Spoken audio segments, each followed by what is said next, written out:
You found the Jersey Oddcast with Joseph F. Berenato, Gabriel J. Donio, and me, Gina Rullo. This week we're talking traffic that never moves, scams that move too fast, and a Vineland arrest that stopped everything in its tracks. Rowan's making big headlines, Hammonton's back to school nights are here, plus we have bats and trees, your Oddcast Oddfact, and an odd poll to make you think. And oh, so much more. Let's dive right in. Joe, you went to the council meeting for Hammonton. What I happened? I did. There was quite a bit that happened at the council meeting, actually. So let's dive right into it. There were two presentations at the council meeting on August 25th. The first was from the Puerto Rican Civic Association. They encouraged everyone to attend the remainder of their festival this past weekend, and they also presented a plaque of appreciation to the mayor. Then, Police Chief Kevin Friel had a presentation wherein Connor Wilsbach was hired as an officer with the department. During the meeting, they held a public hearing on Ordinance 13 of 2025, which is for various capital acquisitions and improvements in Hammonton Lake Park. This included equipment in compliance with Jake's Law with an appropriation of $985,000. Now that also includes a Green Acres grant in the amount of $745,000. Various recreation improvements, including engineering, paving, and equipment, with an appropriation of $800,000, and installation of ADA compliant pathways with an appropriation of $488,259, but that includes a CDBG grant for the same amount. So the total for the ordinance was $2,283,259, but approximately $1.23 million of that was supplied by grant funds. So the total authorization was $997,500 with a $52,500 down payment. So that's 2.28 that the town is investing in recreation, with just under a million out of pocket. The council also approved a not to exceed amount of $87,730 to Adams, Raymond, and Hagen to provide surveying, engineering design, permitting, and bidding services to replace the water main under Bellevue, running from Central to First Road. According to the engineer's report, this is because that main is old and undersized, and there are suspected lead-based fittings at the services that need to be replaced by law. They are hoping to coordinate this project in conjunction with State DOT's plan to resurface Bellevue in 2026. Now, here's my favorite part. During the meeting, Councilman Sam Rodeo spoke about the state's project on Bellevue, and he noted that the state has a number of trees marked with X's that need to be cut down, and they have not done so because the reason? Bats. Specifically, according to Councilman Jonathan Oliva, northern long-eared bats, which is listed by U.S. Fish and Wildlife as endangered under the Endangered Species Act. Rodeo said that they being the bats are currently in their mating season, which lasts roughly from August to October, and the state expects to be able to begin work on the trees at the beginning of October once the mating season is over. So the reason we still have trees, we got bats in them, and we can't touch them. That's fascinating, but can we go real fast back to the recreation? Do you Yes, have more details of what's going to be done? they really didn't give a whole lot. I do have the agenda in case you had asked that, You know but me so well, Joseph. I do indeed. I gave you just about everything that was listed on the Okay. agenda under the table breakdown. Yeah. I know that the Jake's Law is for ADA compliant equipment, and they had gotten the grant for that. They're looking to update more equipment, put in the pathways that they've been talking about for a number of years. But this was all of the information that was really given at the meeting, other than it's money to long that I believe they said that had been a long time coming to improve Hammonton Lake Park. Gotcha. Yeah. Mhm. Gabe? Yeah, two things come to mind. I remember sitting many years ago with a local attorney who said that you can almost tell the turn of the calendar by how the spending occurs in an election season. And I think this is no exception. I good to see recreation being funded. I think it's good to see for the town. I just think to myself, who comes up with the 997,000 figure so it doesn't look like seven figures, but it looks like six? I love that stuff. That's 99-cent stores, but it's Oh yeah. 997,000, whatever. And then the other thing that comes to mind is the first thing that comes to mind with the bats thing is, of course, that who's going to fund the study to see whether or not we have bats in these trees or things like that, or if there is going to be such a study. And then the other thing that came to mind was just the term bats in their belfries. I just Well, automatically yeah. thought of when you think of the bats in the trees, you think of bats in their belfries, which is a Well, term you don't hear much anymore.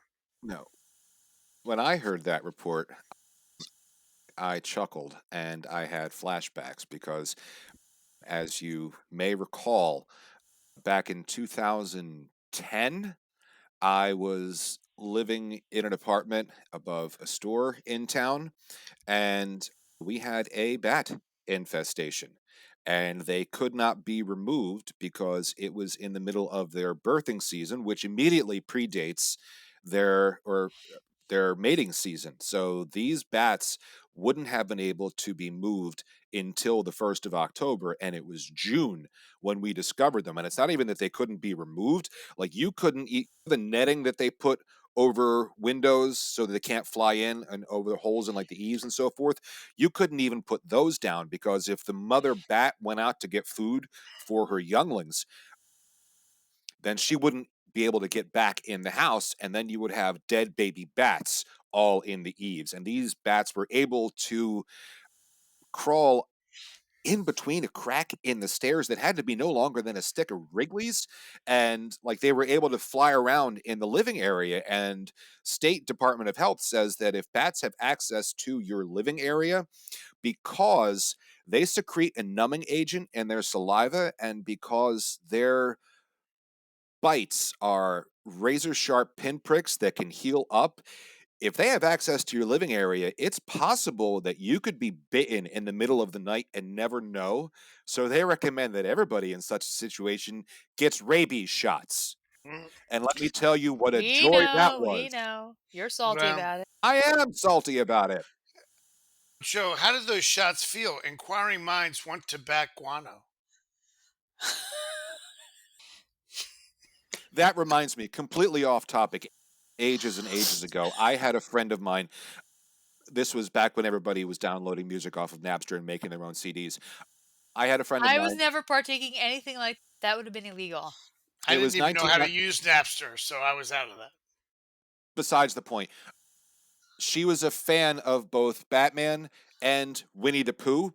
So on the cover, I had a picture of Winnie the Pooh in a Batman costume, and I called it for Guano. Bat Pooh. It makes sense. Bat poo. Yeah. Well, Yeah. I Can't think imagine why it didn't work out with you two. two It was a What's that?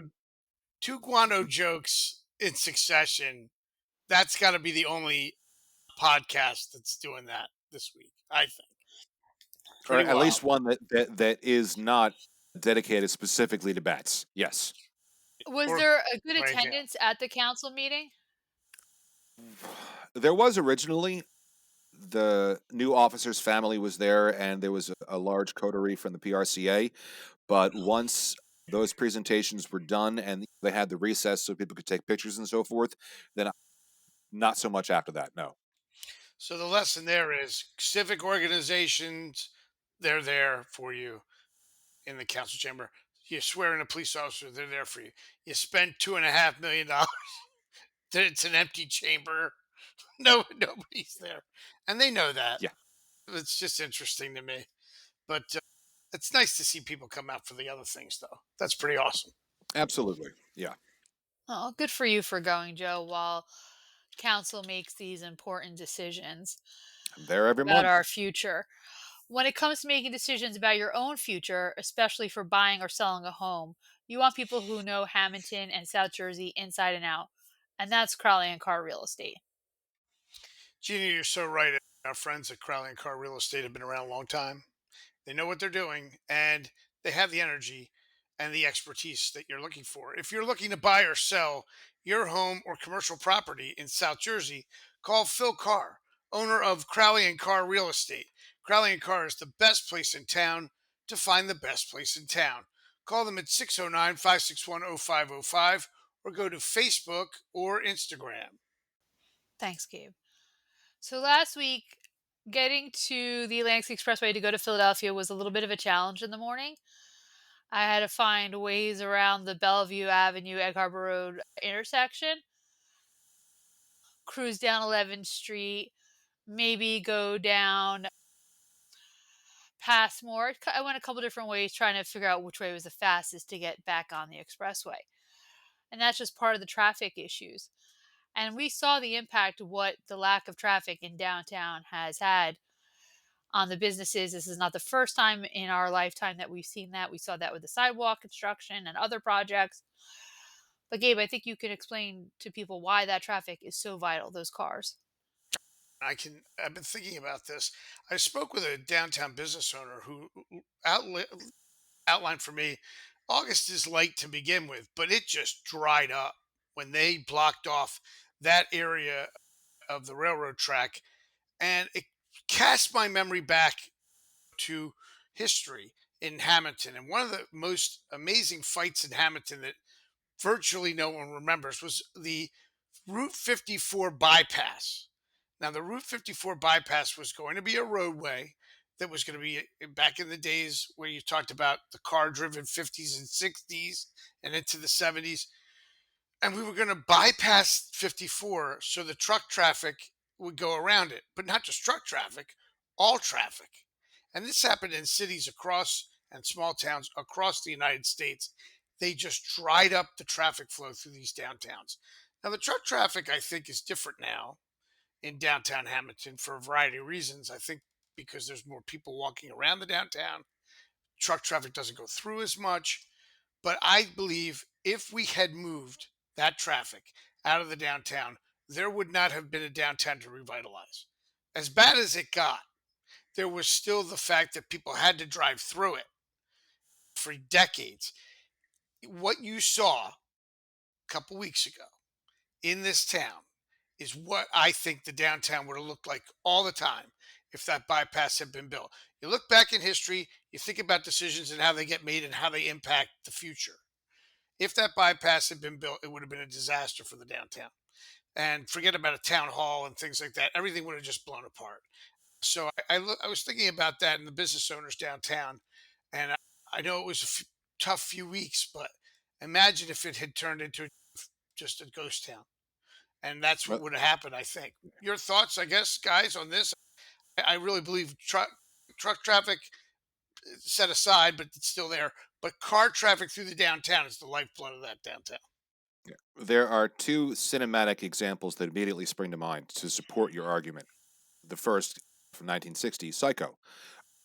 The Bates family had their motel on the old highway, and then they built the new interstate, and customers all but vanished, and then they vanished. But that's a Yeah, different part of it. literally vanished. That's a Yeah, different thing. literally vanished. And then cars.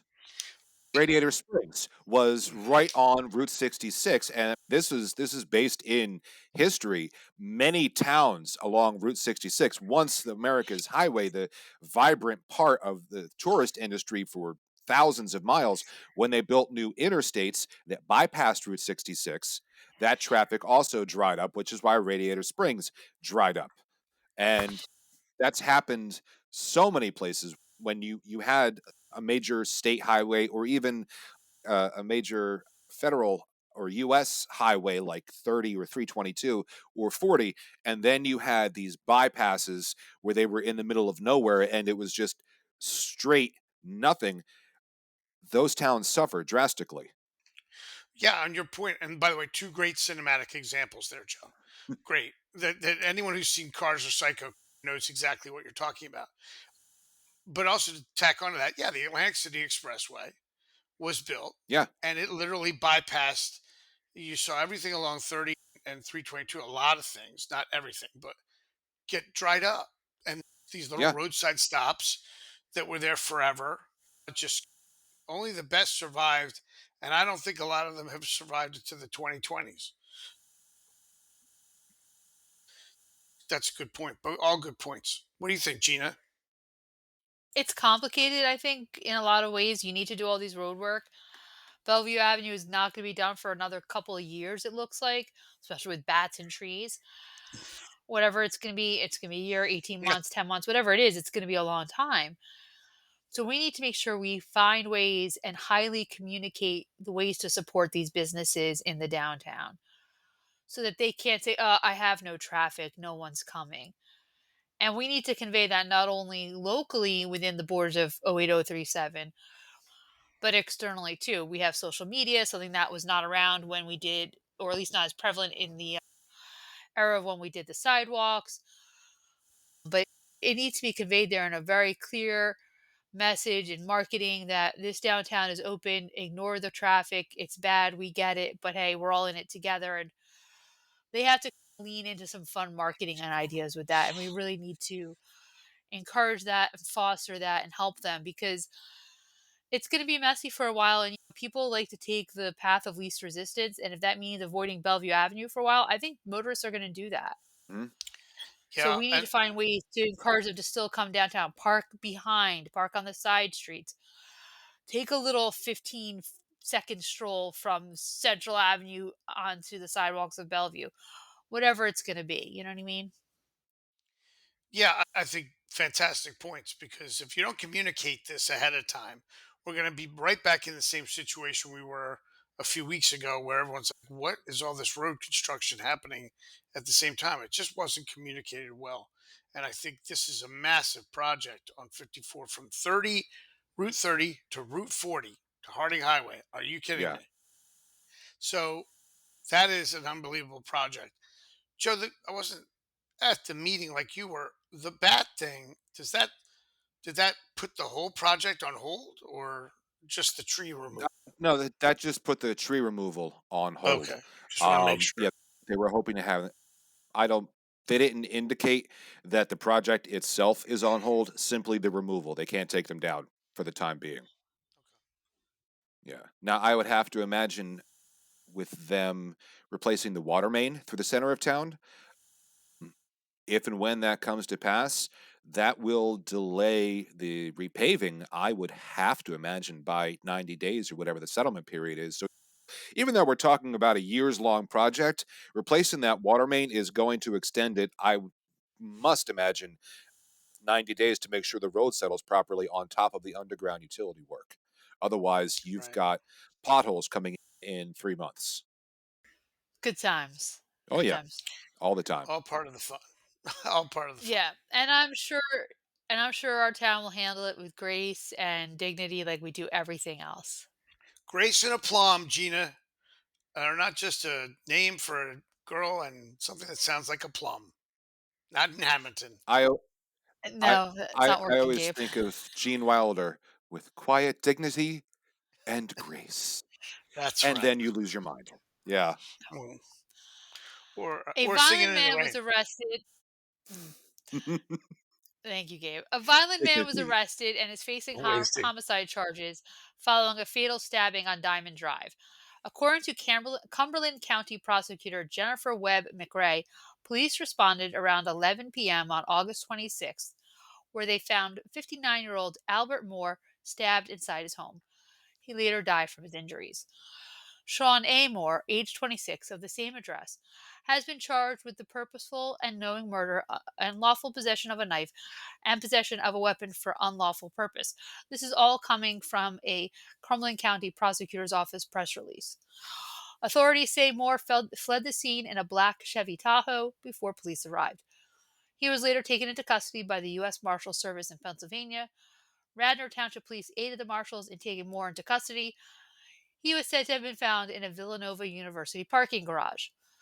It was just a rough week for Villanova. As a For Villanova sure. alum, they had two fake calls in about active shooters and just it's been rough. And I guess we had such good news with the Pope that this was, I guess, our penance, if you will, or a balancing of the scales. I don't know. Yeah, I hope that's not the case. It just Villanova. between the active shooter thing and this is just, it feels snake bitten right now. I'm sure, and it's, I guess the only thing we can take away from it is at least the active shooter thing was a hoax.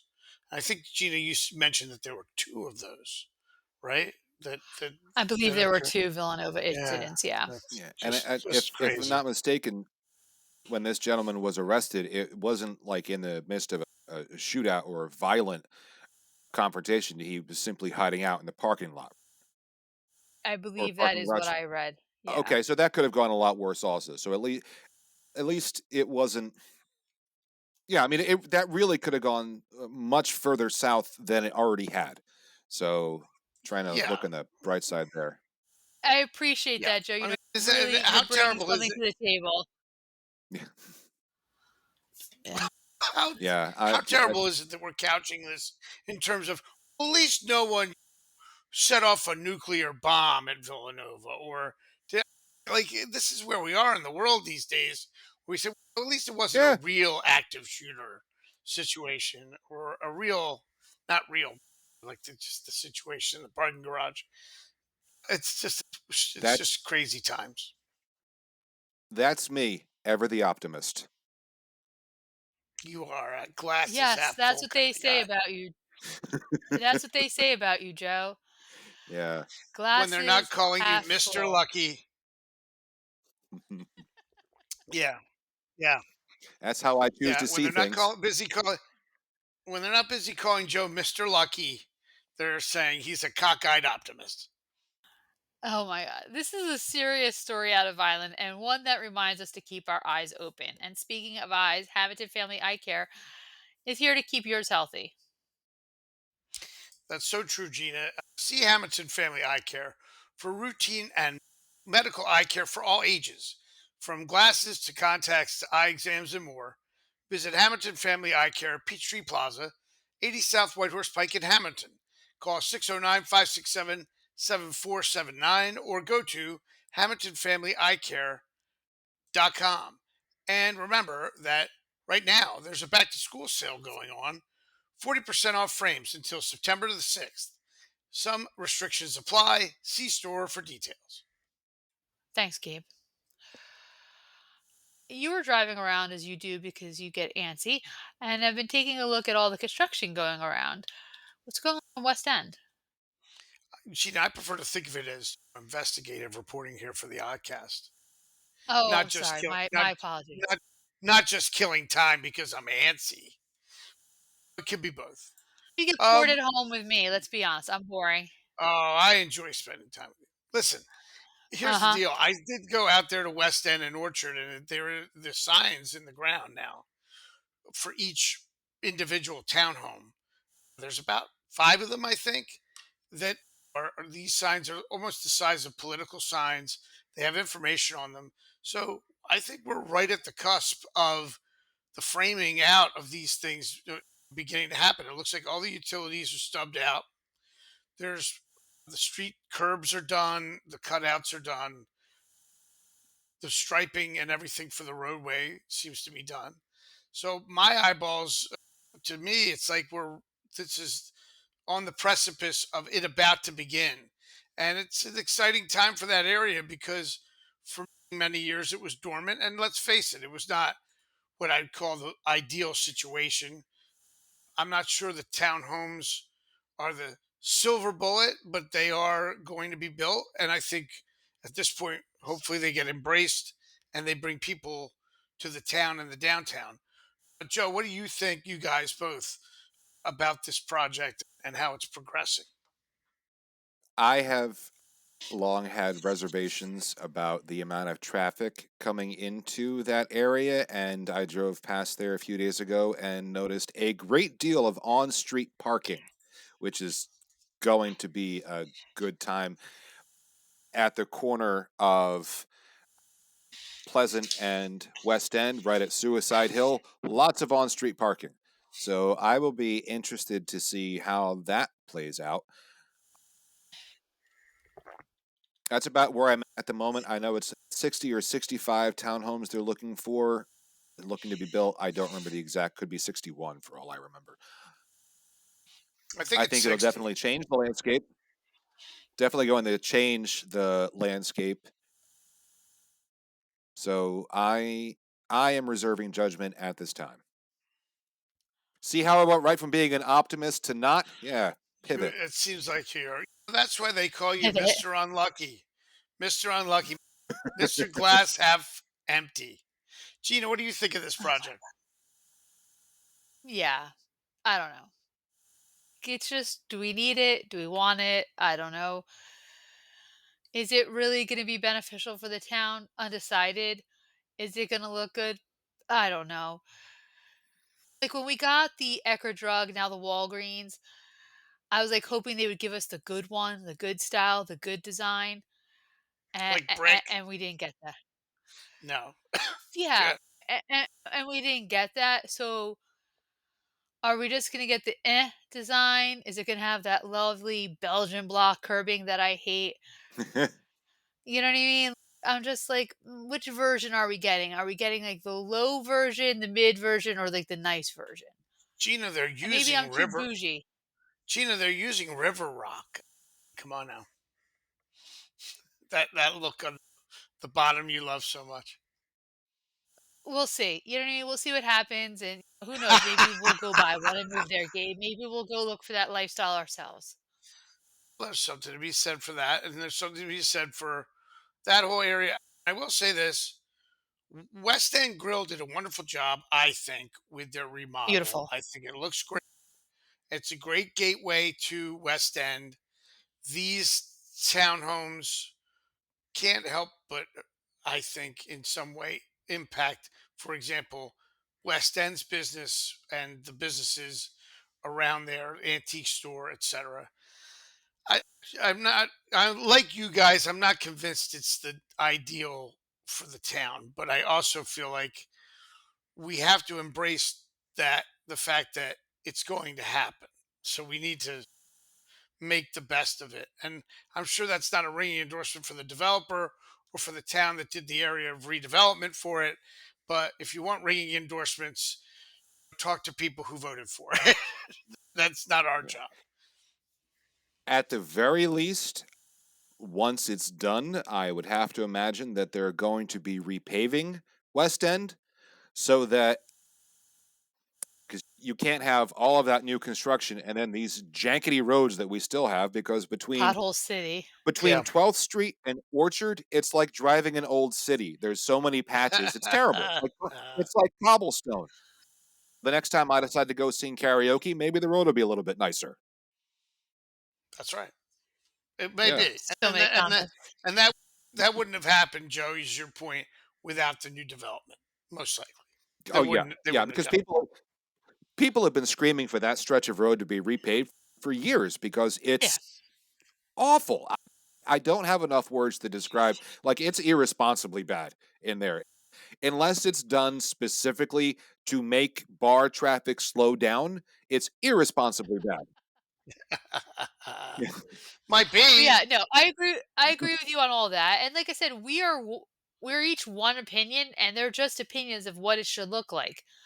Do you know what I mean? We are not the taste police. We are not all any of that. We have our own specific aesthetics of what we like and what we think it should be. But that does not mean we get to decide. And I think that's really important. These are just how we feel. Yeah. But the is that these apartment complexes, wherever they are, and from whatever decade they were built in, Or I don't care if townhome complexes, yeah. what I'm saying is, I'm speaking of apartment complexes like Main Road, townhome complexes like this, Valley Avenue apartments going back decades, Plymouth Place. Yeah. Any of these complexes are not what we would standard, and that's why, to a certain degree, they're not our usual construction in Hamilton. And if you look at the history of a lot of them, they got built, particularly like Plymouth Place, and now this, it wasn't done on a way that was normal. In a way that was normal, it was done with the city council, the town council, excuse me, literally intervening and creating spot zoning. Exceptions and rules, yeah. Yeah, so that's all. I look at it as there's a reason we're discussing it as well. It's a little odd because it is odd, It's not the normal turn of events, and we shouldn't act like it is. That the density there is much higher than what would normally be seen in this community. I It Yes. wonder just if is. people felt that way when all those little houses were built off of valley. And I'm not saying this in a pejorative way, but all the, like, the little Levittown style houses. Do you know what I Mm. Yeah, mean? Did of people their feel that way too back then? Were there a group of people who were like, "These are not so and so homes," you know what I mean? "We can't believe we're putting these little things here." Or it Bungalow depends. Row on Peachtree. Did They people sh- feel like that? they should buy their home from Sears catalog like I did back in the Well, that's 20s. Yeah, right. that's what I'm Well, saying, like, maybe we're well, that version. ironically enough, Joe, most of the homes I think on Peach Street that are close next to each other, the bungalows, are kid homes from Sears and Roebuck, including I think mine and Gina's. But having said that, yeah, Gina, Bungalow Row, as we call it, was really close to each other. There's not a lot of room on Peach Street between the houses. Grape Street, as it was developed, didn't have the same size lots as say Bellevue Avenue or Central Avenue. Right. And I But guarantee you, Gina, when those homes were built on Chestnut and Valley and the streets you're talking about, Myrtle, not Myrtle, Marlin, sorry, I'm sure there was like head scratching. Wow, these are small homes on small lots. But even with right. that, it wasn't the density that you're talking about now on Main Road and on West End. Not even close. Yeah, but I mean, if you look at a lot of the older lots in town anyway, like those that were like surveyed out by Burns and Landis, or even Reverend Passmore, compared to a modern lot, they are wildly undersized 50 by 100, 75 by 100, far below the minimum threshold for an R1 or R2 district minimum lot size, which I think Right. is 12,500 feet, square feet. And you could So, argue, but how many structures could you really get in that block? Here you're talking about 60 townhomes in a yeah, very small area of yeah, the town. which does exceed the density for that area. But if I'm not Correct. mistaken, the reason that developers were able to get the exception for the density was because the town failed sometime in the 90s to file necessary paperwork for low income housing, and so they were able to get the builder's exception for that. I remember that being discussed. Solicitor Malinsky had mentioned that at several meetings when these developers were first coming in. Partially true, but if the town doesn't pass the area of in need of redevelopment, even with the builder's remedy, they would have to have gone through the normal variance process. So the town paved the way with the vote with the area Right. of of redevelopment, where they didn't have to go through the normal process. So that streamlined it. You're right about the builder's remedy, but there's no corollary to the zoning process because they could have gone through the zoning process the same way as anyone Right. else, but they didn't have to because that whole area had an overlay of area in need of redevelopment, which was voted on by town council. And I think town council should take ownership of it. And look, having said that, there may be a lot of people who say, hey, this is exactly what we need: more rooftops, more houses, more people to circulate through the town. And who are we again to judge that? But we are here sitting here talking about it because it is a major change in that neighborhood. And we all And agree we're Yeah. with that. very judgy. Yeah. Oh We are yeah. judgy a little bit. A I'll little bit. own that. Absolutely. Yeah. Joe, you have a scam to tell us about? Not that one you're running, but Yeah. one that's being Yeah. circulated? Sorry. Do you have a scam to tell us about? Yeah, Joe. Uh, since you put it out there, this is not me calling you at 3 in the afternoon. According to a release from the New Jersey Board of Public Utilities, there is a new scam targeting the recently approved $100 credit towards electric bills for residential customers of Public Service Electric and Gas, PSE&G, Jersey Central Power and Light, Atlantic City Electric, and Rockland Electric Company. The credit, the release states, will be applied in two $50 installments in September's and October's electric bills. According to the release, the BPU has received reports that scammers are posing as utility representatives in unsolicited calls where they request financial and personal information, claiming that they'll sign customers up to receive the credit. The BPU states emphatically that these are scam calls and that no actual representatives will call customers for this purpose. In the release, the BPU reiterated that these calls are fraudulent and nothing more than an attempt to steal information. Customers do not need to do anything, don't need to sign up for anything, don't need to call anybody to receive the credit, as it is automatically applied to eligible accounts, and all 3.9 million residential electric customers in the state are eligible for it. Anyone who receives such a call or who needs more information should call the BPU's Customer Assistance Division at 800 624 0241. Not good. I Yeah, mean, people really just find new ways to sink lower, don't they? My dad always said that if the people who scam put half the amount of work into working that they do into not working, they'd be millionaires. yeah. I think that's true. Your dad's right. But Yeah. they don't want to work. They don't want to work. And so they want to scam and scam on people. And it's just crummy because you know who they're targeting.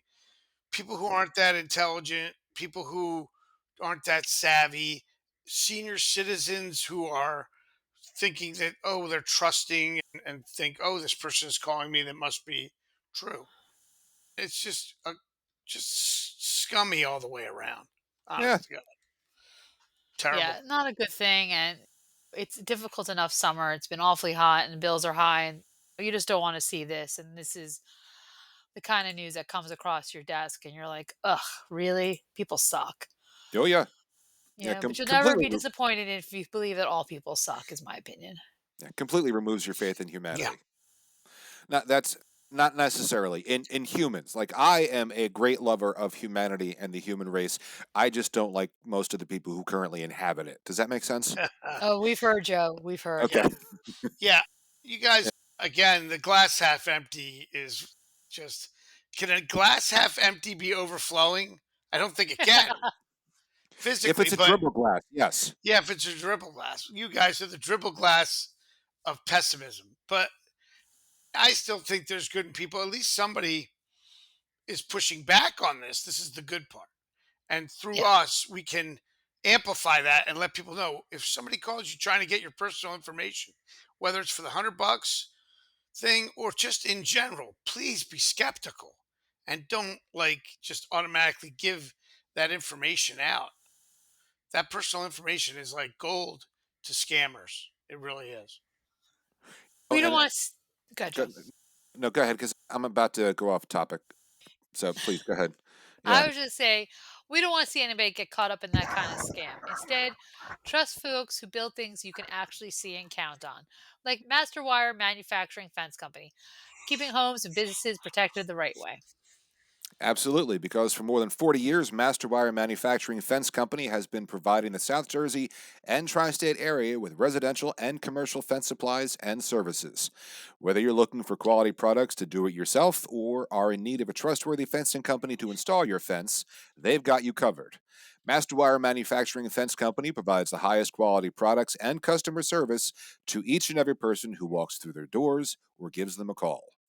Contact Masterwire at 609-567-1616 or visit their website at masterwirefence.net. Thank you.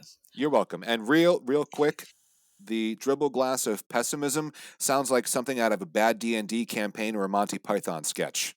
Yeah, or that it was some a souvenir at the souvenir stand at the Palace of Depression in Vineland. There's a familiar face on the football field for Hammonton High School, and that is Pat Lancetta. He made his debut as head coach last week, and Hammonton football beat Franklin on a game on August 28th, I believe that was. And Pat, everyone knows because his brother is Pete, the longtime Hammonton coach. And to see Pat now here is exciting for a lot of local people. They know him, they trust him, they believe in his coaching abilities. So it was exciting. I believe Joseph Scott had touchdown runs of 47 and 5 yards, and to lead the Blue Devils past Franklin 24-14. and this was the opening game for the season. Nice to open with a win. According to published reports, Lancetta was an assistant at Hammonton under his brother Pete from 1989 to 2002, and also had a long time coaching stint at Rowan University. And he served as an offensive coordinator last year at Hammonton under then head coach Jim Razzo. So again, Hammonton High School football season opened last week. St. Joe's football season opens up this week. It's 6 p.m. versus Egg Harbor Township.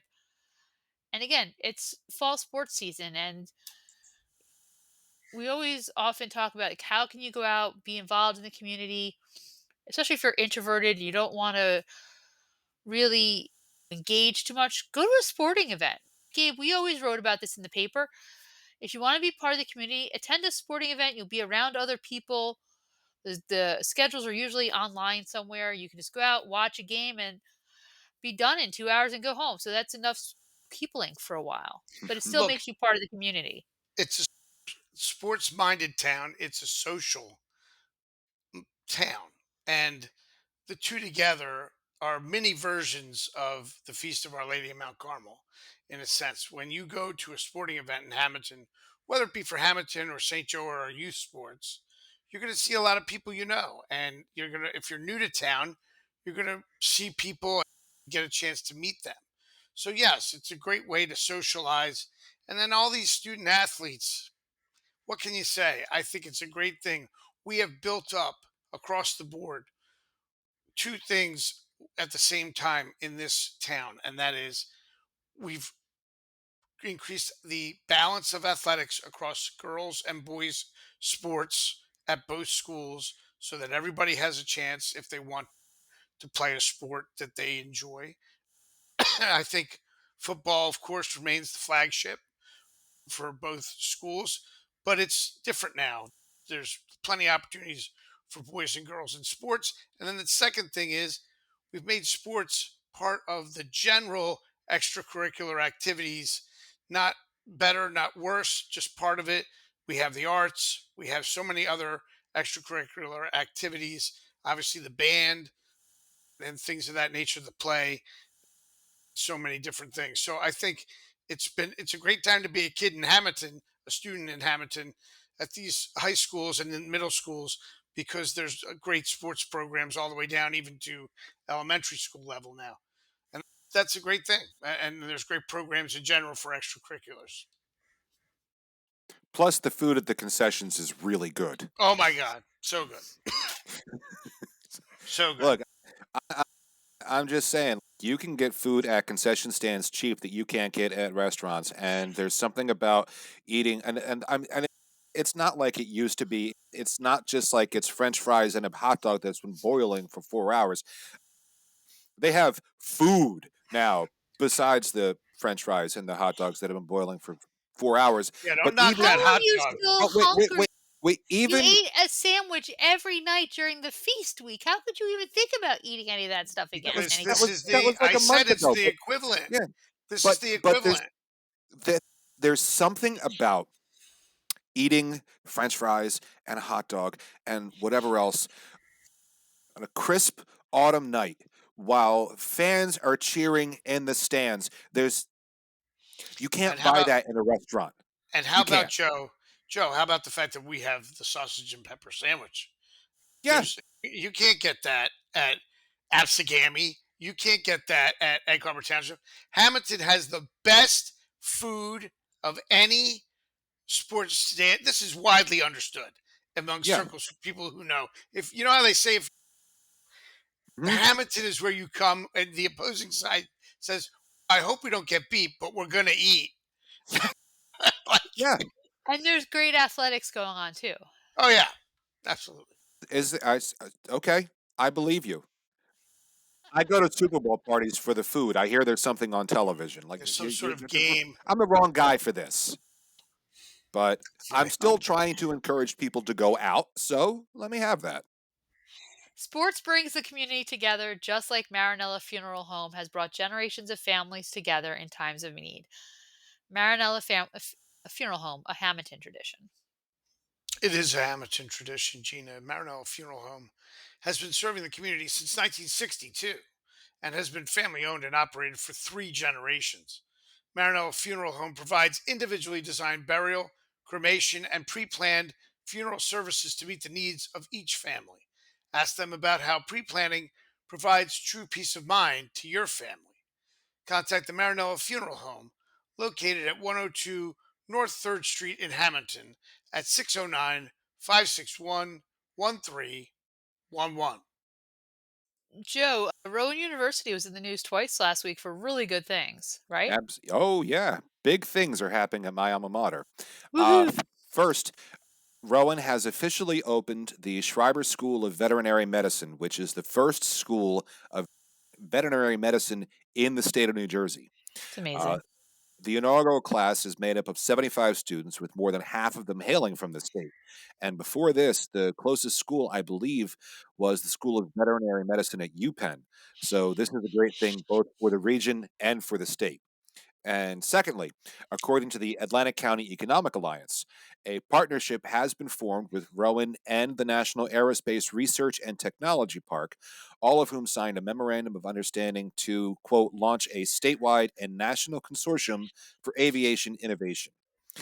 This partnership, the Alliance said, will bring together industry, government, and higher ed to advance research in AI, despite my feelings about that, advanced air mobility, unmanned aerial systems, aviation cybersecurity, and more. And it also seeks to improve and expand workforce opportunities. The consortium's home is slated to be at the upcoming Strategic Innovation Center at the National Aerospace Research and Technology Park, which is located on a 58-acre parcel adjoining the Federal Aviation Administration William J. Hughes Technical Center in EHT. And the hope is that this will advance commercialization, training, and research, all while fostering long term growth for business, students, and the economy. And if you want more information about the park itself, which is pretty cool, you can visit nartp.com. Amazing. So cool. I love the veterinary medicine. My goddaughter went to vet school and it was a struggle. Like, it's really a competitive market. She did not want to go to a school outside of the continental United States. I think there was one, it was like in the Caribbean somewhere. She's like, no, I want to go somewhere here. And she ended up going to the Ohio State, and that was a drive. It would have Here, been amazing to have this option 5, 6 years ago when she enrolled. Granted, poor Gabe, she probably would have been living with us, so Gabe might not have enjoyed that as much as I would have had my like having my goddaughter here. No, your goddaughter's a peach. She's great. here, But here, it would have been exciting, and I love that it's yeah. happening now. Here's a fun fact: my sister, when we were elementary and middle school, and even early part of high school, wanted to be a vet. And if Rowan at the time had a school of veterinary medicine instead of math and secondary ed, then she may have been a vet and not currently a guidance counselor. Who knows how the board could have turned out? It is amazing to see Glassboro State College, Glassboro State Teachers College, evolve into this multifaceted university that now delivers programs like this. And I think it really makes you proud to be from Southern New Jersey and say, hey, we are now shoulder to shoulder with the big boys in Philly with some of the things we're doing in our universities. I think it's just great. It's I mean, outstanding. but what a year for Rowan. What an aggressive pace they're on. Dinosaur Museum, vet school, this aerospace thing. It's just an incredible pace, not to mention all of the construction that goes on over there. Well, Everything that's happening. I hope they can sustain it and keep the quality of education going because it's impressive. I think ever if you look, since oh, go ahead. Go ahead, Joe. I was going to say, ever since Dr. Ali Hushman became president, this university has experienced, I think, unprecedented growth under his leadership. He is fantastic at his job. He has a clear vision for Rowan. And he is also ridiculously, or at least when I was there, he was ridiculously approachable on campus. Nice guy, smart guy, visionary, has done wonderful things for Rowan. And I hope that when he retires, they name 2 buildings after him. He's great. Yeah, and I think that's the thing I was going to say. You got to look at Glassboro. State College, Teachers College, that era as one era. Then the Phil Rowan donation, which is now 30 years ago, if you think It's the about it, Yeah. trigger. as Hmm. the second era. And now the era that we're watching is just the next springboard era for Rowan. And it really, Gina, you pointed it out. It's aggressive, it's important, and it's something that's going to be an engine, I think, for Southern New Jersey. So we wish Rowan University all the best. It's amazing. Not Rowan, but Vineland has some work coming up, and they want the public's input. On September 11th from 6 to 7:30 p.m. at the Vineland Public Library, they're going to have an informational meeting, and the city council is asking for your input. They want you to learn more about the proposed improvements to Chestnut Avenue and all the things that have to do with that project. Visitors may attend this event or online to review the project information and meet with engineers along with City of Vineland staff.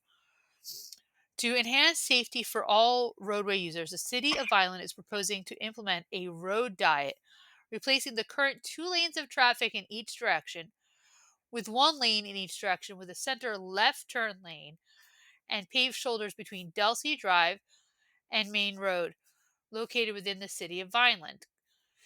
This project will also feature an 8-foot shared use path along the northern side of the roadway and a 6-foot wide sidewalk on the south side. ADA ramps will also be upgraded at all intersections to allow all users to make use of the proposed path. The project includes 8 traffic signals to be updated to reflect currently accepted traffic engineering design guidelines as per the New Jersey Department of Transportation and the Manual on Uniform Traffic Control Devices. This sounds like a ginormous project. I've been on Chestnut a lot, but I don't know that I've ever paid attention to that specific area.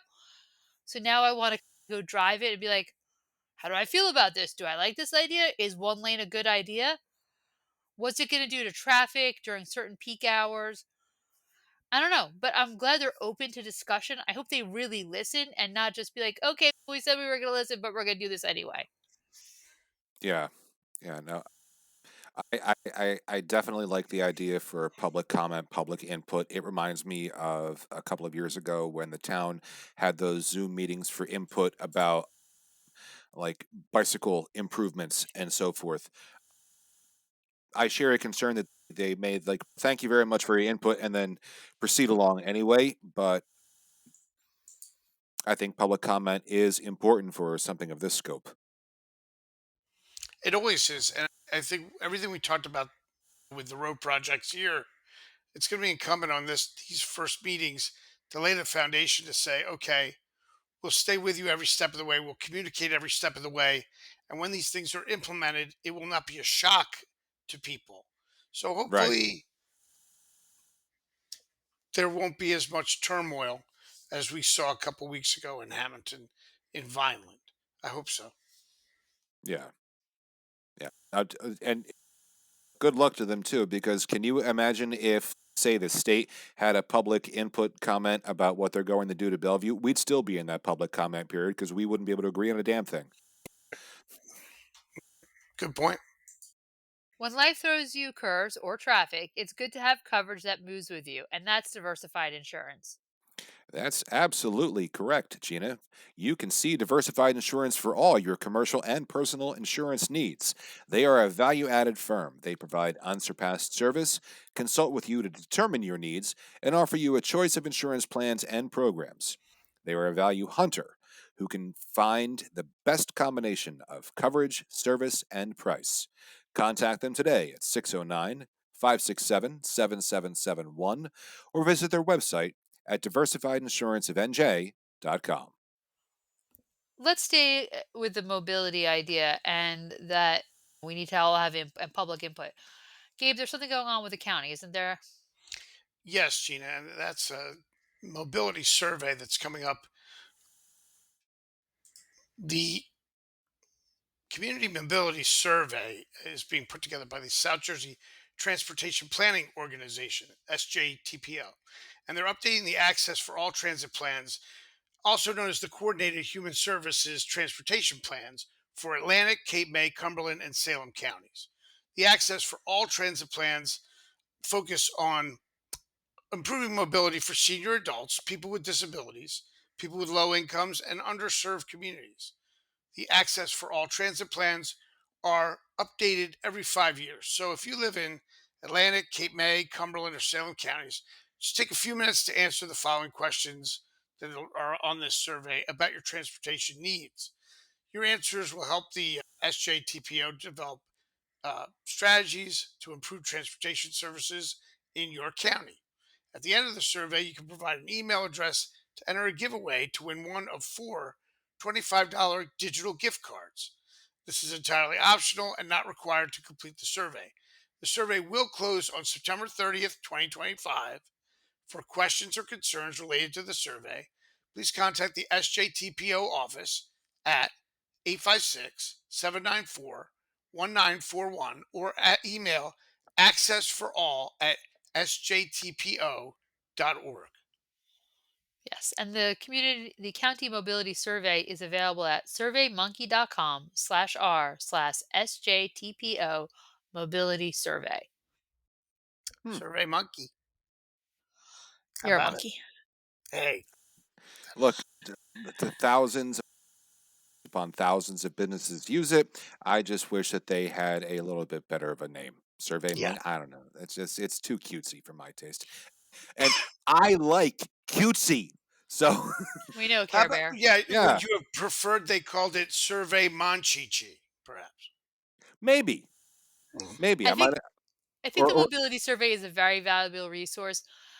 We take it for granted that we have cars we're able to drive, but there may come a time point where we're not able to, and we're going to rely on these services. So we're going to need to make sure that they're the best possible form that they can be in, and that they're accessible to everybody of different needs. Whether you have a walker, you're in a wheelchair, you're blind, or hard Right. of hearing, whatever it may be, you have access to these services. So it's important for people to fill these out again. Be honest and transparent, because if you don't speak up, then the government doesn't know what you need. They're not psychic, they're a little psycho. So help them yeah. out. Oh yeah, and Agreed, though. especially Agreed. especially when you consider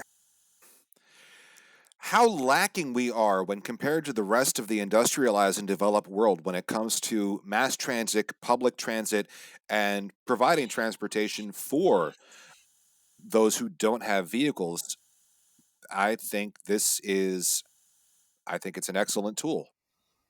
Let's talk about some more traffic issues. Winslow Township posted last week a traffic advisory for Mays Landing Road. Mays Landing Road is also in Folsom, right outside of Hammonton, and it's also in Winslow. And it was scheduled to begin today, September 2nd, that the northbound section will be closed through Friday from 7 a.m. to 4 p.m. between Sherry Lane and Albertson Piney Hollow Road. Southbound traffic should not be affected, the post said. School buses, emergency vehicles, and local traffic will have access. There is a posted detour route. Please follow it. And the Winslow Township says, thank you for your patience and cooperation.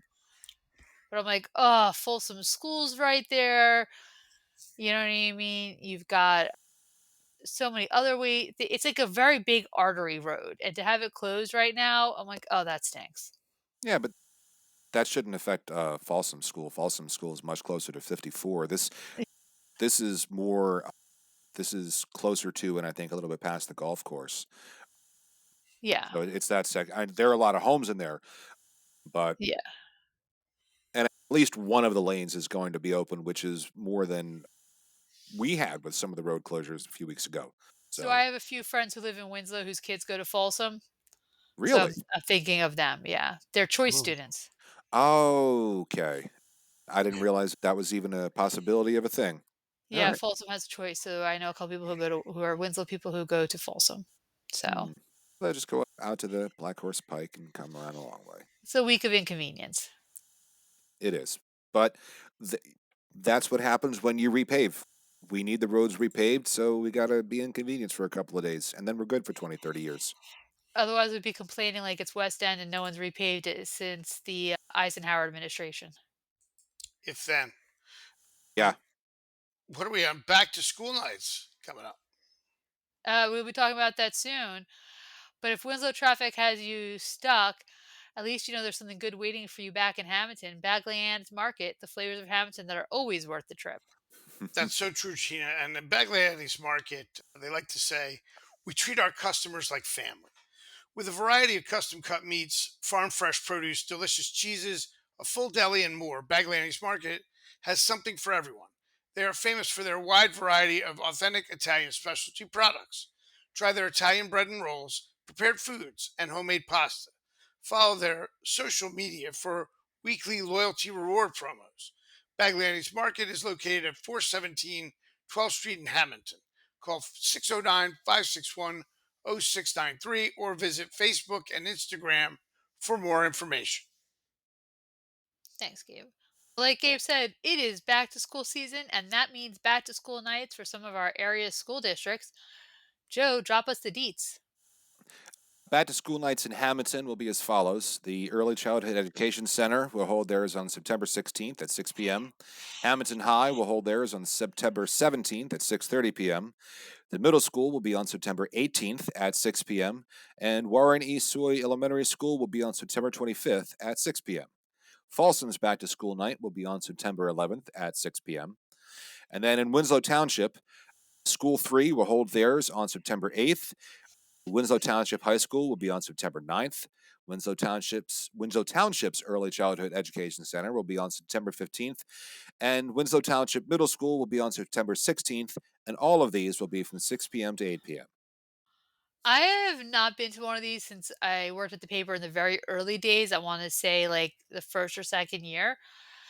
But it's always like this fun, chaotic thing. And it reminds me of like when you're in college and like, the clubs want you to sign up because there's all these things that you're being pulled in different directions. And like the Hamilton Home and School Association's like, get involved, you know what I mean? Which is our version of the PTA. But then you have to go to like your kid's class and there's just a lot happening that at that point. Like you feel like there's a lot going on. At least it felt chaotic to me the couple times that I went. I maybe it's gotten better over the years. I don't know. It may have been chaotic for you because you weren't like following a specific child. Fair. I hope. Fair. But like you were just there like, completely ensconced and enraptured by everything happening, Yeah. whereas the vast majority of people there were like, okay, this is little Billy's first class, this is where we go here, this is where we go Yeah. there, and you didn't have the benefit of that to try and make order out of it. Yes. Yeah. I mean, But it's an important thing to go to.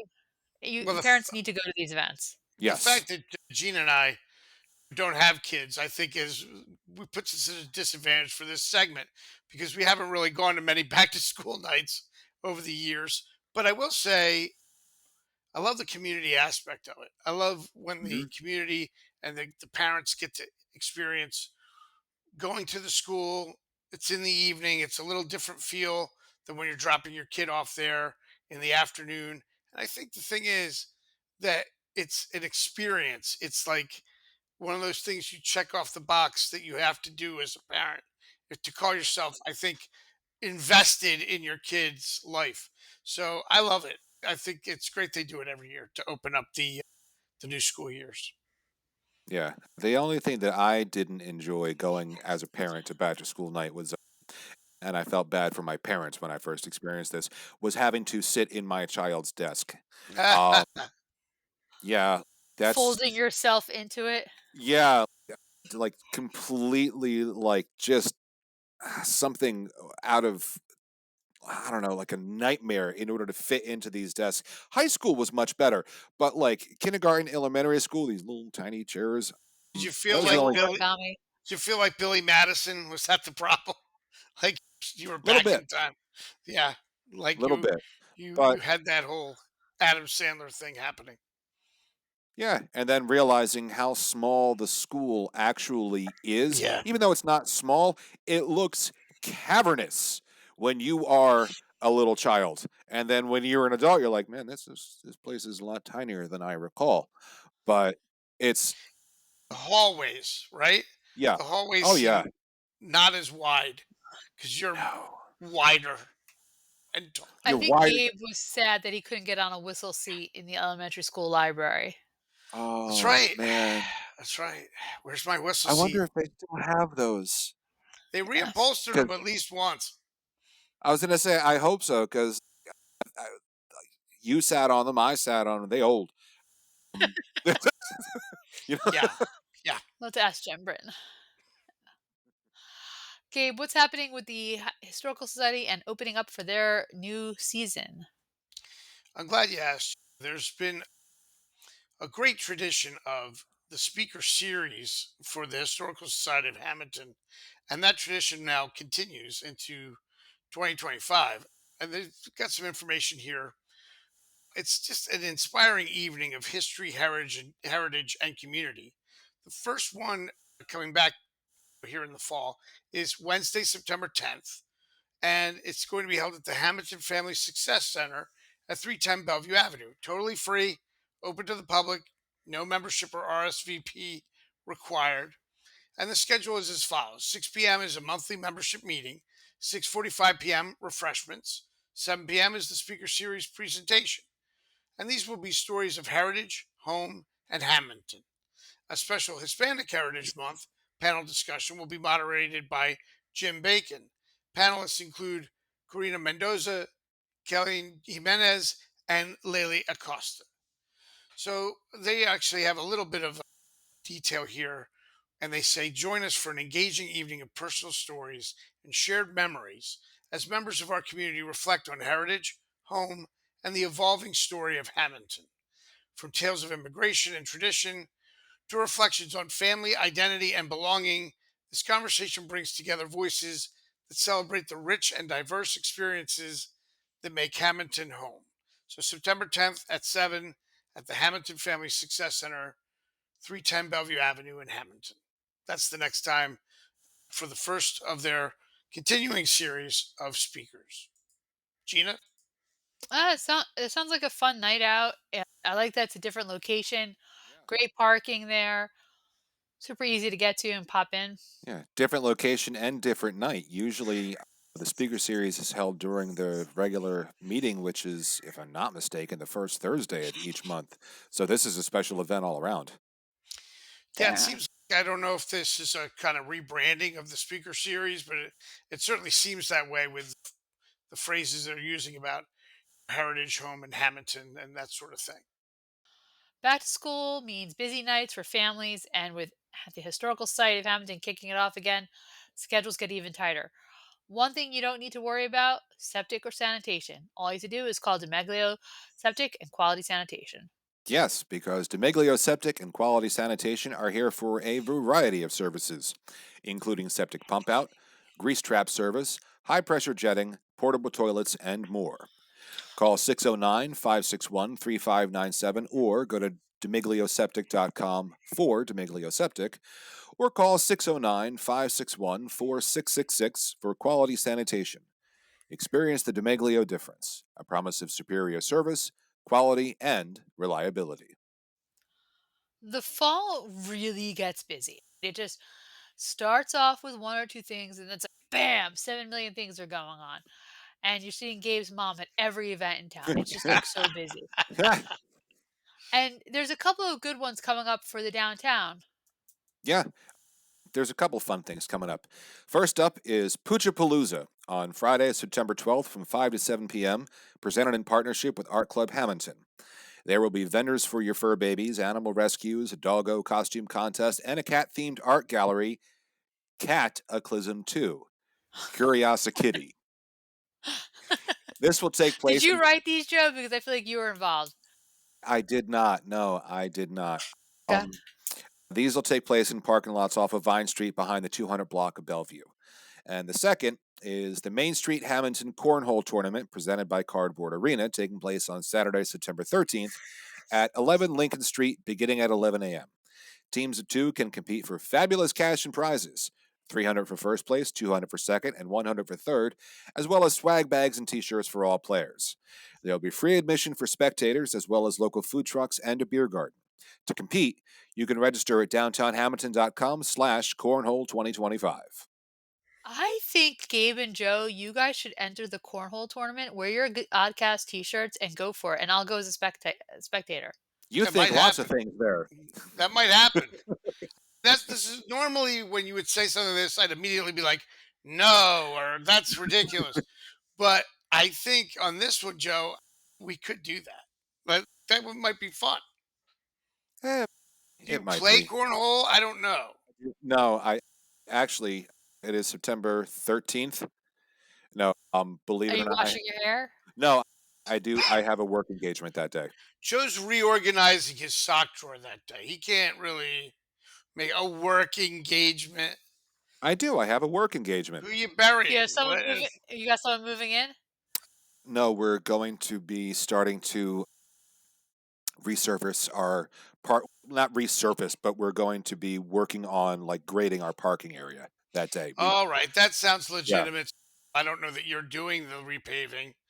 Who's doing the I did. repaving? I You know? I didn't say repaving. I said Oh, we're going to be grading, oh, Are regrading. grading. you grading, or are you hiring someone to grade it for you? There's no Uh, reason why you can't be there.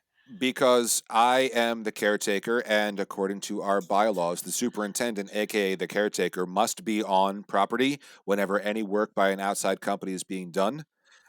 Caretaker. So, He makes himself sound like he's a character from Doctor Who or the Librarians. I love it. hey, I'm the look, caretaker. you asked. I said I had a work engagement. I So, love it. I Gina, guess, it'll I guess it's you and Gina, me. yeah, me and you. Me and you. That'll be more fun anyway. We'll do that's okay. Thanks, Joe. No, it's now fun. Cornhole tournament, are here we come. are you taking Fenway to Poochapalooza? I I thought don't you know. were going to take her. You owe her a date night. Well, like she hasn't called, she doesn't write. Every Oh, time I see her, Missing it's like, thumb oh, issue. here, it's that guy. Yeah. Oh, boo hoo, missing thumbs. I can read Paul Prince. Her birthday is this week. It's September 4th. She's going to be 9. You should send her flowers. She doesn't look a day over 3. as now, I'm gonna. Lauren Green used to say in those Alpo commercials, "That's 63 to you and me," because it's I don't dog know who that years. is, but Lauren, I know. Lauren Lauren Green Green. Not Lord was Michaels. no, Lauren Green was Ben Adama, Cartwright on Bonanza. He was William Adama I Adama was not on around Battlestar for Galactica. Bonanza. on Battlestar Galactica. No, Yeah, I'm a girl. and to modern audiences, he was the guy from the Alpo commercial. Right. Now I had to go Google it and see if it's on a YouTube When you commercial somewhere. say modern Joe, you mean The 30 years 60s. ago. Us, yeah, like you grew up watching the Alpo commercial. You should know Lauren Green. The only pet food commercial I remember is the one we, that one. Oh, and Young you don't mix, even remember you don't even remember the Chuck Wagon commercial with the little Chuck Wagon running all through the kitchen. Purina, Chuck Yeah, Wagon. No. How about Fancy Feast? You don't remember Oh Fancy yes, Feast? because we used to serve our cats fancy feast, and I always wanted to put them in a crystal bowl, and my mother never let me. Fancy Feast, the do you have any Grey Poupon of 80s celebrate Cat. wealth commercials, but for cat yeah. lovers? Oh, Ting who was that Ting. guy who hosted Lifestyles of the Rich and Famous? Oh, Oh, Robin Robin. Master. Or Robin not Leach. Robin Leach. Leach. Robin Robin Robin Masters Leach. was from Magnum PI. Sorry. Yeah, it was Robin Leach. Yeah. Oh, now that was a great show of wealth. You Yes. know what I mean? Yeah. Here's Yeah, that something to make was. you feel even more poor. Watch this. And yet we all watched it. It's great. Hmm. But when you think about Palooza, even this cornhole tournament, you think, okay, is this the start of the next great Hammonton tradition? Hammonton has some really strong traditions.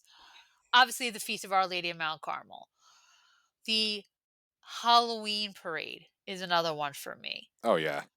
And there's a couple other ones like the night before Thanksgiving, always such a great night out. And there's a handful of others. Yeah. But there's something about Hamilton and tradition that's so steeped in it. And I think you could really speak to this, Gabe, with something that you do with some of your elementary and high school friends. I think I like to think of it this way. I think it's a community filled with dreams and dreamers and an agricultural community.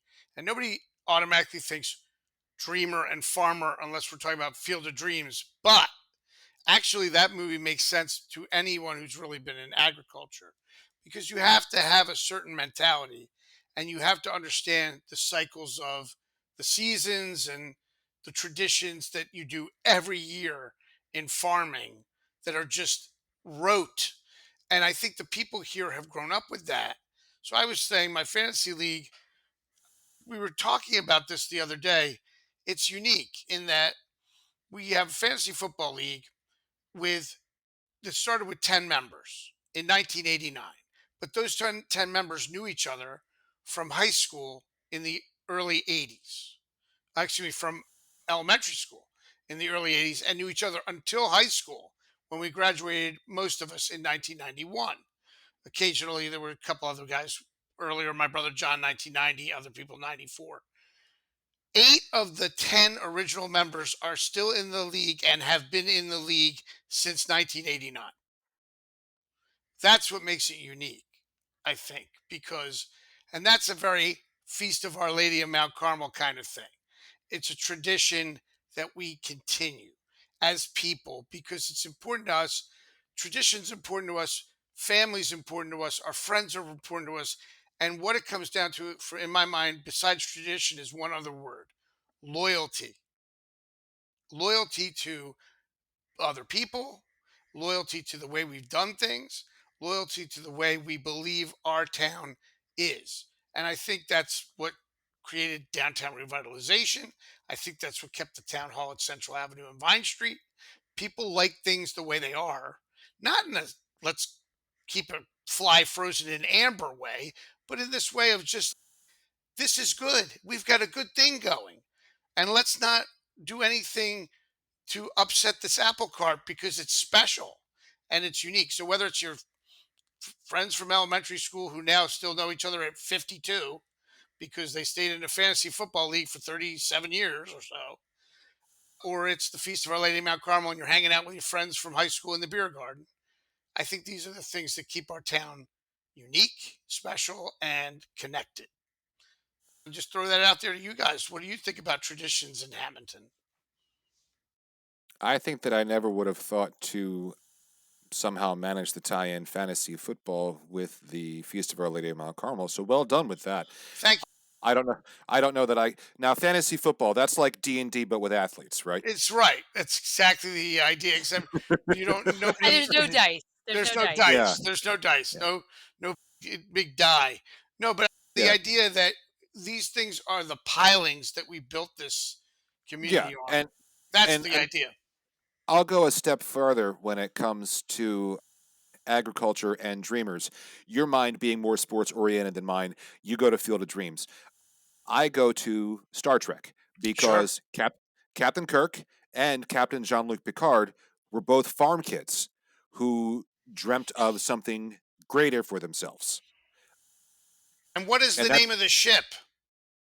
the What is Enterprise. the Yeah. Enterprise? Think about that. Like the whole thing is an allegory for, Yeah. and then everything I just said is an allegory for like this enterprise that we collectively are saying, hey, whether it be Star Trek, whether it be sports, that we're in this together and we're gonna see what's out there. You know what I mean? Together, and it's a great theme. I don't know, Gina. Was it different where you grew up, or was similar? Or It was a lot. It was a lot different. It really was. We didn't have the same annual traditions. We had like one carnival every year and like 4th of July fireworks. That's all I can really remember. And then I want to say maybe like the year or two after I graduated high school, they started a cheese festival because Velveeta cheese started in the town where my parents live. Oh. So that was pretty cool, I thought. I like you lean into those things.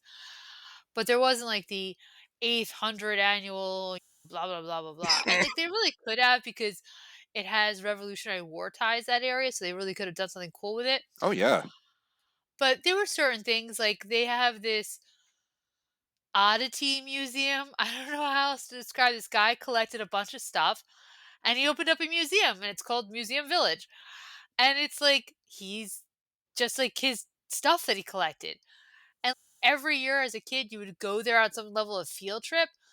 To me that is like a tradition for the school, but it's not necessarily for the town. We loved it, and Gabe and I popped by there when we were in my parents' town a couple months ago. Unfortunately, they weren't open, but the person who's like the head of it, the executive director. She was very kind, talked to us for like half an hour. It was super Very cool. sweet. It has a lot of that 1800s feel to it, and a lot of the Okay. stuff from the 1800s, and it had a lot of great history. Like Think it of has like a mastodon bones or something. I don't know. It's got yeah, like some it's like random stuff. Like this guy was just a collector. he was a Okay. collector, but a lot of this was historical stuff, and he collected buildings too, and he put them together in this village setting. So think of Smithville, but without the restaurants and stuff like that. A But it, smaller. and much smaller. But the idea being, it was a collected, created little village to show off his historical stuff. And just That's like Fred and Ethel Noyes collected Yeah. buildings and did things on a bigger level. But Neat. yeah, so but tradition, Hammonton loves tradition. But then again, the people of Hammonton who are from here, they're tied to the land. They appreciate it. And there's something they believe in the cycles like of the earth. And that all goes into tradition. Like this time of year we always do this time of year we hmm always do that. So I like that. I like the fact that I helped start a Hammonton tradition a million years ago. When we started the Firemen's Christmas Parade, I was the right. first chairperson of that event, and I was there for 5 or 6 years doing that. And that started off with an idea of a fireman coming to Main Street and saying to me and another member, "Hey, Blackwood does this really cool parade. Can you go look at it and see if we could do that here?"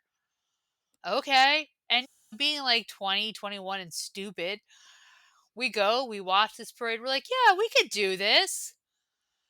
And boom, we start a tradition that's like now 25, 26 plus years old. You know what I mean? And And like that is something, that's got to be enormously gratifying to you to see that it yeah, continued. it is. And I never, this is the first time I've ever said I started that event, but I did. You know We what I were mean? there Like, too. There yeah, were I mean, there. you guys were all there, so I did Yeah. it, but like, it's not like I say this is Gina Rullo's Donio's event. It just, No, it no, but is. It's, you did chair it. You chaired it, Yeah. and yeah, So that did was the like what? framework and What all was it? that. and I 98, I think Set the that was. route. 99, I think, was the first one. 99 was it? Okay. I 98 think. or 99. I gotta go back. Yeah. Yeah, and I think if you look at it, things that endure, right? And Yeah. I don't care what it is, but things that endure are based on people who set them up right in the beginning. And Yeah. so these things that are 150 years later with the Feast of Lady Mount Carmel, or 27 years later with Gina's chair of the parade, whoever was in the beginning of these things just knew how to organize them. The And Halloween parade very is such a fantastic. great event. Oh Yes. God, I love Great. that thing. I Great. love going to the Halloween parade every single year. Although I will say this, when I first moved to Hamilton, it was always freezing cold. Now it's like shorts and t-shirt weather. That's Are you saying that's there should that's one be of the few. I don't think the Kiwanis Club has any control over that, unfortunately. Gina, I know. But Do you think there should be a horrific horrors of global warming float in this year's Well, Halloween maybe parade? Joe could build one for us if he's not too busy with work commitments. you Oh, want he's me to got build that. something? It'll look like a horror if I try and build. Yeah. It'll look like I built it if I He build it. would Yeah, sooner play sports than yeah. I build mean, I something. not afloat. That we ain't doing that. No. Let's stick with the topic of events. And Gabe, what is happening with the Rocco's Townhouse community calendar? Gina, first of all, we all know Rocco's Townhouse is the place to be. Rocco's Townhouse prides themselves on being a spot where everyone can meet and eat delicious appetizers, entrees, burgers, and more, along with a full bar and plenty of craft beers on tap. Remember, everyone meets at the Townhouse, 21 North 3rd Street in Hammonton. Call them at 609 561 9384 or visit roccostownhouse.com. And so that leads us to the Rocco's Townhouse community calendar. Rev your engines for the Hot Rod Garage annual Autism Fundraiser Car Show on Saturday, September 7th from 10 a.m. to 2 p.m. at 2021 North Black Horse Pike in Williamstown. There will be cars, trophies, t shirts, and a 50/50. Registration runs from 9 to 11 a.m. and judging starts at 11 a.m. Rain date is September 14th. Be sure to stop by Rocco's Townhouse after enjoying this great event. Then on Saturday, September 13th, it's the first annual Grills Gone Wild Rib Cook-Off, hosted by Henry's Hots Barbecue in Folsom. The all-female barbecue competition kicks off with judging at 3 p.m. to see who will be crowned the Rib Princess. On Saturday, September 6th, head to Our Lady of the Lakes Church in Collins Lakes for their annual chicken barbecue from 11 a.m. to 4 p.m. The day includes a 50-50 raffle, basket auction, crafters, plus a wine and beer garden. Looking for a furry friend? Join Four Paws Dog Rescue of New Jersey for a dog adoption meet and greet on Sunday, September 14th from 1 p.m. to 4 p.m. at Prohibition's Bar and Restaurant. Meet adoptable dogs and maybe find your new best friend. And don't miss the fourth annual Pine Barren Makers Fest on September 20th and 21st from 10 a.m. to 5 p.m. on Nesco Road in Hammonton. It's 2 full days of handmade vendors, food trucks, scavenger hunts, a beer garden, and plenty more items. Fun for all ages. More details about these events can be found online. Gina? That is a lot happening. I wish we could all be judges at the grilling contest because yum, Same. Henry's Hots is the best. They are great. They're great. Hmm. Amazing. And so much good stuff. Any of these events, people should be out there wearing their Jersey Oddcast merch that Joe always wears around town. Oh, I absolutely agree. You want mugs? We got them. Tumblers, magnets, t-shirts, hats? Absolutely. And you can find it all at jersey-oddcast.printify.me. So here is our Oddcast Odd Poll question of the week. And I'll get into the why of it after we answer the question. Because I think we need to do the poll first. Okay. Has social media ever influenced you to buy something? Yes. Sometimes, nope, you're immune to the algorithm, or yes, you buy, but then regret scroll. So where are you? She asks after our merch push. That's right. Of course. Buy that. Buy that right there, that hat. It's not social media. This is our show. That was unintentional, but really great segue. Perfect, actually. So we hope social Oops. media influences you to buy all our trucker hats and tumblers and mugs like that. Magnets. Now I will say, I'm more influenced by things like movies and TV and books when it comes to buying stuff. If I'm watching a movie, guy's wearing something, and I'm like, that jacket looks cool. I want that jacket. I'll go Yeah. buy it. You know what I mean? I don't Hence know why we so have much all of the apparel from the New York Knights, the fictional team from Gabe's favorite baseball movie. It's The the natural, Natural. right? Mm, Yep. Yeah. It's a great movie, and I do have the Knight's jacket and a couple of jerseys. It's true. Hats, the bat. Yeah. Yeah, there's some stuff, yeah, but not from social media so much for How about me. you, Joe? I don't. I. You mean if I read something and someone's, you got to have this cup, and then I go buy the cup? No, not really. I may see things that I did not know previously existed, but I don't feel pressured. Like I have never made a purchase from Temu, however you pronounce it. Yeah, I've never bought anything from the TikTok shop, regardless of how much the app tells me that I need to buy this new discount skid steer or whatever. So probably not. No. But again, see, as we covered before, my online shopping is very minimal. Okay, yeah, up until 4 weeks ago, I would have said, "Yep, me too." I see it, I look at it, I'm like, "That's interesting," and I don't buy it. And then I got influenced, and it hit me hard.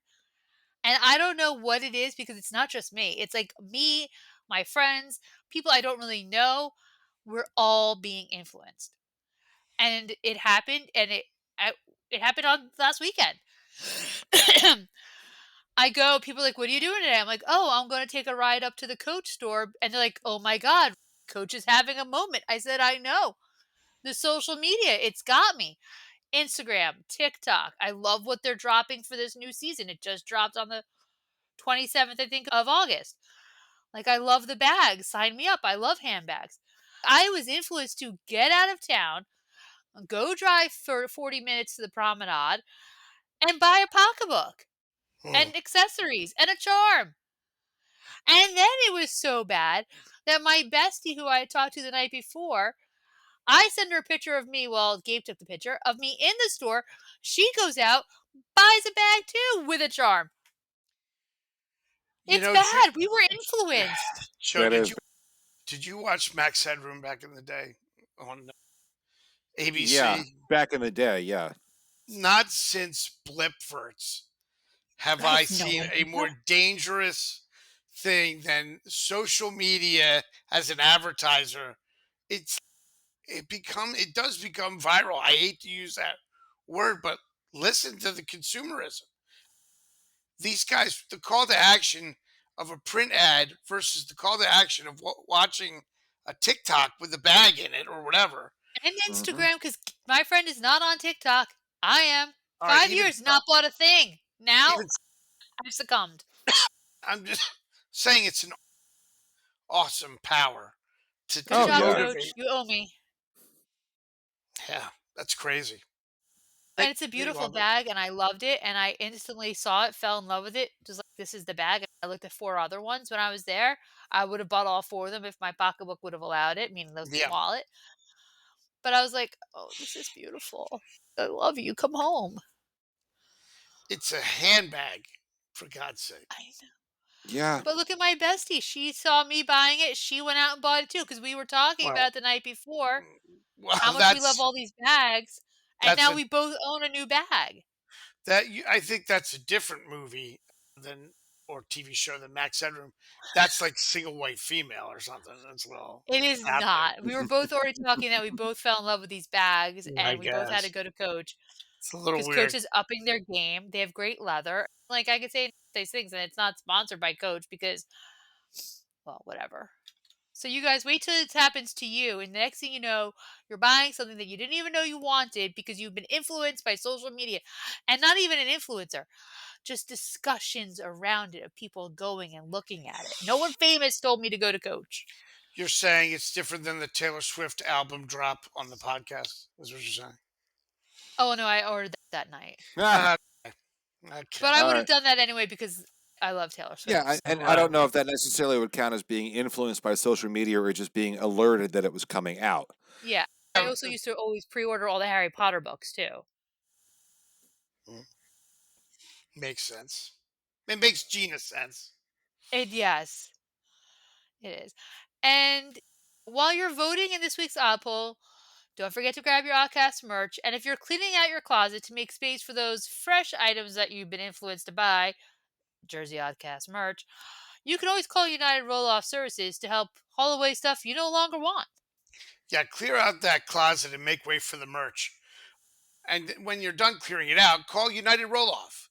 Looking for fast, reliable dumpster service? Call United Roll Off Service and Recycling LLC.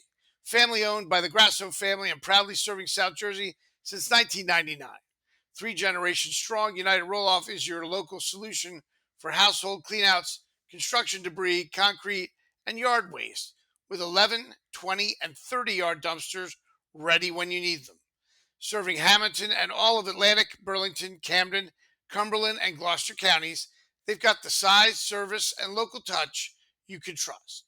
Visit them at 735 Wiltsey's Mill Road in Hammonton or call 609 561 8287 to get started today. United Roll Off, local, loyal, and ready to haul. And now it's time for the Oddcast Odd Fact. As of 2023, the New Jersey Bird Records Committee has officially logged 485 bird species across the Garden State. And if you head down to Cape May in the fall, you can catch one of the greatest bird shows on Earth. More than 200 migrating raptor species soaring along the Atlantic Flyway. Just another reason Jersey isn't for the birds. It's for the bird watchers, too. Who's Nice. going to go birding? Joe's going to Um, go birding right after he plays cornhole, but he's very I, busy at the I, Cemetery. I can cemetery. do. I can go birding right at work. Actually, there was a field trip from the high school last school year where the bio students were participating in the World Series of Birding, and they identified 42 distinct species of birds right there. Mm. I feel that the most birding you do was when you were a kid and McDonald's introduced Birdie for the breakfast. And if you Oh got an yeah, egg yeah. McMuffin, then you saw Birdie, and that was your birding a little bit. I I don't know that I would necessarily jump right on seeing 200 raptor species in Cape May, but there's a lot to see if you've ever been to the Forsyth Wildlife Refuge. Oh, that's nice. Yeah. Yeah, there's a lot to see there. So, and considering how many we have down in this section of the state, 400 and some species throughout the state, that sounds about right. We've got like just a wide array of different habitats and biomes throughout the state. We have mountains, we've got swamps, we got shoreline, we got woods, the whole thing. So the fact that we have such biodiversity makes complete sense to me. So no egg McMuffin then. That's what you're saying. You pick that up on the way. Yeah. Is this going to be a good week to go bird watching, Joe? Since you asked, it does sound like it is time for the Oddcast forecast, according to the app on my smartphone, and sponsored by Ben Castone Landscaping. Call Ben Castone for all your landscaping needs at 609 561 3452. They're here to keep your yard looking great no matter what the season, and this year, Ben Castone Landscaping is celebrating its 25th anniversary. Ben Castone thanks his customers, family, and friends for all their support and is looking forward to many more years of service. And to answer your question in a word, yes. We have been having a spate of very nice weather, and it is going to continue for the most part over the next 3 days. Wednesday, we are looking at a high of 79 and a low of 57, partly cloudy. Thursday, we're looking at a high of 80 and a low of 64. Possibility of rain and thunder showers that evening, possibility. And then Friday, possibility of thunder showers in the morning and then clearing with a high of 79 and a low of 57. And even if we have showers Thursday into Friday, we need it. We haven't had rain in a little bit. We're starting to trend towards dry again, and I don't want us to hit another drought. But these temperatures that we have been having have been fantastic. And as I understand, looking at the long term forecast, they're going to continue. We're not looking at anything remotely approaching what we had in June and July anymore. So it looks like fall is arriving, and I am here for it. Gabe, are you ready for the cooler weather? I Spot love of the weather? fall. The fall is probably my favorite time of year. And that goes back, we talked about school openings, and we talked about seeing friends. The weather, look, nothing against the other three seasons, but fall is where it's at for me. And I Mhm. love, of Oh, yeah. course, baseball and football and all the great sports that are in that time of year and the playoffs and different things. But bigger than that, I feel like the whole world is air conditioned in fall. You walk around, it's nice. You put a jacket on if you want to, take it off if it gets a little warmer. The whole thing of it. And fall has been somewhat co opted by the pumpkin spice Han Solo crowd. But I think if we set that aside for a little while and just drink in the fall, I thank God for the fall. I think it's that great. It's like the best time of year. So I share your view, Joe. I love it. Gina, what about you? You love the fall? I'm a big fan of it. I love the smells, the sights, the sounds, the crinkling of leaves under your feet as you go for a walk, Mhm. just all the activity and events. But if you go for a walk this fall and you want to go do some birding, you can also listen to the Oddcast because we're everywhere. Joe? We are. For more information or for sponsorship opportunities, email us at jerseyoddcast at gmail.com. Call us 609 444 6178. Listen to us on YouTube or your favorite podcast service. Visit our socials on Facebook, Instagram, or Blue Sky, or visit our website, jerseyoddcast.com. Thanks, everybody. We'll be back next week with more chaos, commentary, and community because somebody's got to do it. Have a great one.